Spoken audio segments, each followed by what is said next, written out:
Hey, what is going on YouTube? Ron here. We are in the Iwami, and this is the first look video, guys. Not gonna lie, did not have the most impressive games this morning. We know that the servers were delayed. Typical Wargaming W. And the teams today have just been absolutely fantastic. But despite all that, we actually held a 70% win rate. The new stats are out, so let's all have a you-know-what measuring contest now. No, I'm just kidding. Don't abuse them too much, guys, but it is interesting to see. My Des Moines stats are pretty gnarly. But speaking of this ship here, this ship is not great. I'm going to be completely honest. Now, again, this is the first 10 games we've had in her. And it's not like I've not been winning in the ship. We have been winning. But it's not what I really want out of this thing. Now, that being said, we did try a brawling build, and that was one of our first. It was our first game actually, and it was a huge loss.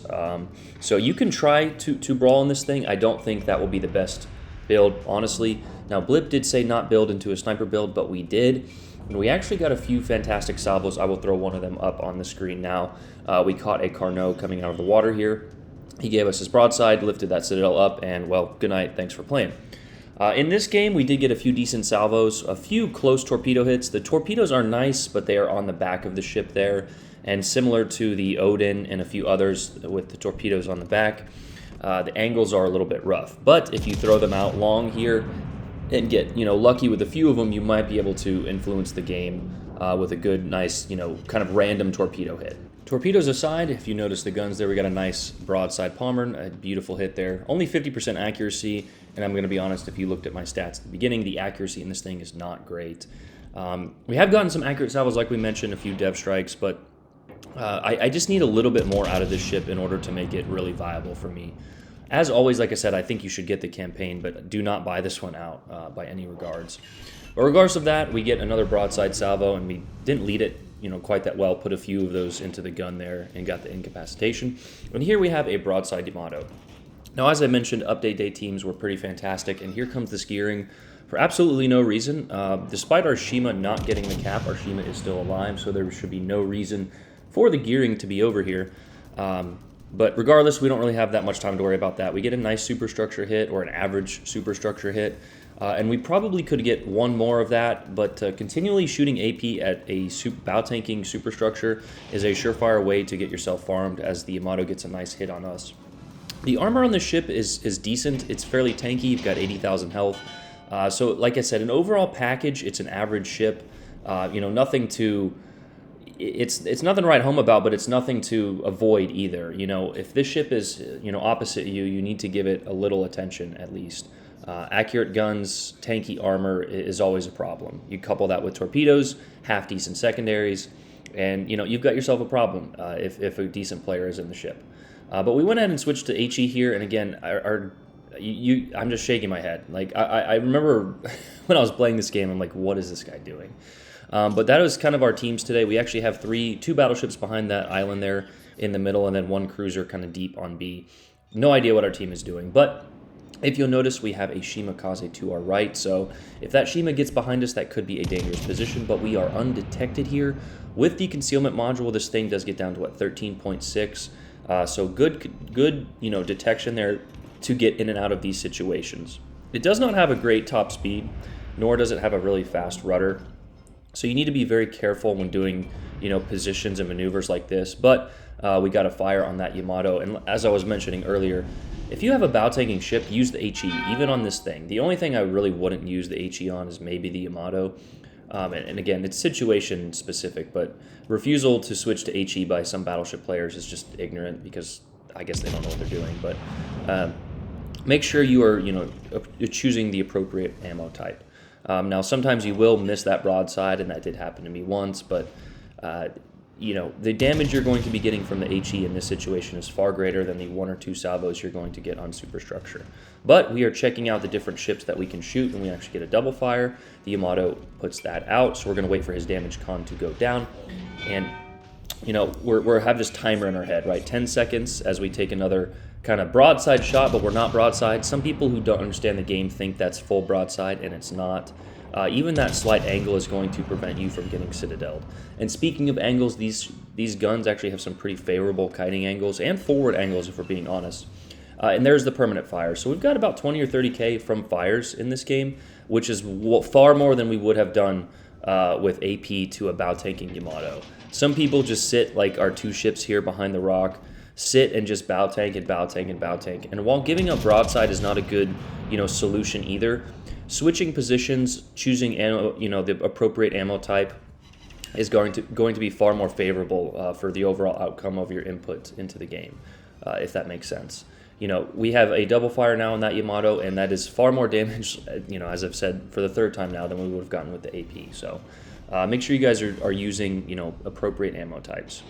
In the meantime, though, we have a Montana barreling in at this Yamato. This was the gentleman who was sitting behind the rock. I don't even think this is the guy who spawned on our side. I wasn't paying attention. Like I said, teams today have just been absolutely laughable. Everyone complains about, tiny bugs or wargaming, and it's like, well, you're staring at the biggest problem in the game, right? Right in my face. I think that Shima took a torp, and I was saying in my head, like, this game we're doing pretty well, right? We're already up to 90,000 damage. I've almost got a witherer in this thing, but our team is not in great position. Now, A is pretty much secure. The DD died over there. We do have B now from the Kaba, and shout out to the Kaba because he played fairly well, but why is this gearing still over here, right? He's launching torps, and I thought it would have been like the perfect string of events, and the Yamato actually targeted our Shima, and I was gonna, give him the nice, the job nice done, but just wait because it gets better. A 5,000 health Yamato gets a nearly full health Montana on a ram because the Montana wanted to YOLO in, and there goes the good job thumb.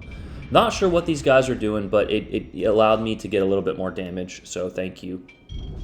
The frustrating part is when you're on the enemy team, or I guess when your team doesn't potato or potatoes harder than the enemy team.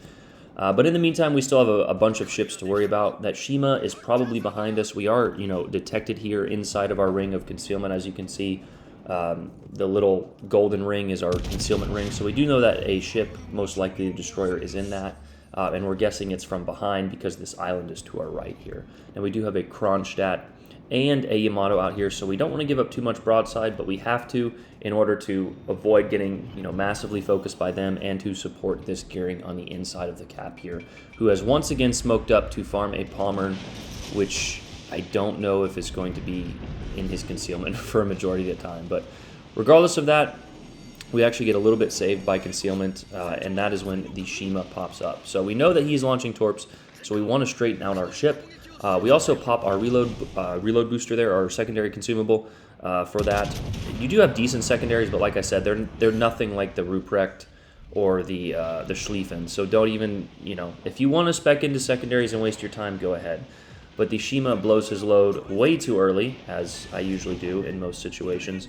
And we are giving up broadside to those ships in the middle, and we actually do take a hit from them. But with this thing's armor, I have yet to get truly deleted.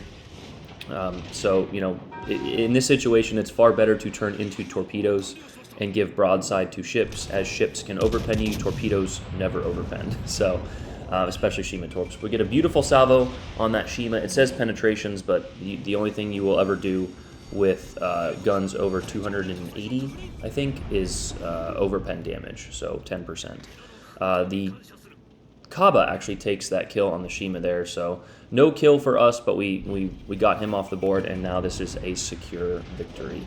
Kind of just a frustrating game, and here is a Kronstadt not necessarily paying attention. We actually get to fire from concealment, and there you can see these Japanese guns at work. Not the best salvo, but a Citadel and 3 pens, or 3 overall hits with a Citadel included. So a nice chunk and a kill off from the Kronstadt.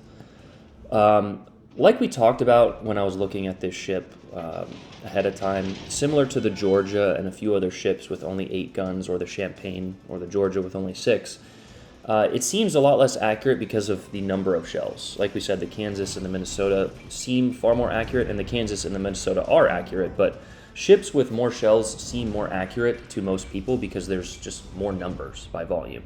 The Champagne sometimes seems inaccurate because if you get 2 or 3 flyers, well, that's 30% of your total overall, firepower. If you get 2 flyers on the Georgia, or I'm sorry, the Minnesota, that's around 20 or 15, I guess. So not that much comparatively. But here again, I wasn't really paying attention to the points, but because the enemy team potatoed and didn't get any caps, we were winning massively on points, and I could have gotten a lot more damage in this game. I wanted to play it safe, though, and this Palmer actually cuts back, so this is actually all the damage that we are going to be getting. We get one more salvo on the Palmer here. And again, we could have had maybe a 200k game with a high caliber, but just a quick first look video. I didn't, like I said, only had time to play about 10 games today, and I'm already at work here. So thanks for watching, guys. I will go ahead and throw it to the stats screen here, but that is all the action for this game. So yeah, a fairly average damage total there, 154,000. It's all we could really do in this game. And here is the commander we were running for that. We were running Takeo Takagi with a full accuracy build. I'm not sure if we had drill bits on there, but full range. Again, we actually switched fight fire with fire, which is actually a lot more useful now in this update. So yes, will to rebuild is nerfed. If you need it, you're not a good battleship player. But the other build we did run was Kondo here with a full kind of brawling type build. You can push the secondaries out to about 9 kilometers, but honestly, I don't think it's worth it. The secondaries don't do as much as they do on other ships. So there are our modules. I think I look at them one more time. Yeah, so reload, which does hurt your turret traverse just a bit, but I was just quickly going through this. Here's your survivability, 80,000. Your guns 4x2 of 410s there. So a decent, AP pen in those 410s and a 6.3 base secondary range, but only, you got 100 millimeters, which doesn't really do anything, and then the 150s. Torpedoes are nice. They're 610. They do a lot of damage. They have 15 kilometers of range. They're not the fastest, but 67 knot speed is not slow either. So if you can get into some brawling situations, it is nice. It does have some nice AA. I got a clear skies earlier with Mr. Jesse James, so GG's to him. Your maneuverability is honestly not great. You're pretty slow, and you don't have the best turning. Your turning circle is pretty tight, but here is the armor. It's pretty chunky all over. It's got some nice auxiliary armor, but honestly, that little top plate that we just showed there will pen a lot of medium caliber guns, even destroyer caliber. So that little extra armor belt there. You do have a nice and low citadel, and there is a little bit of a front cheek, but it's not that big. A slight turtle back.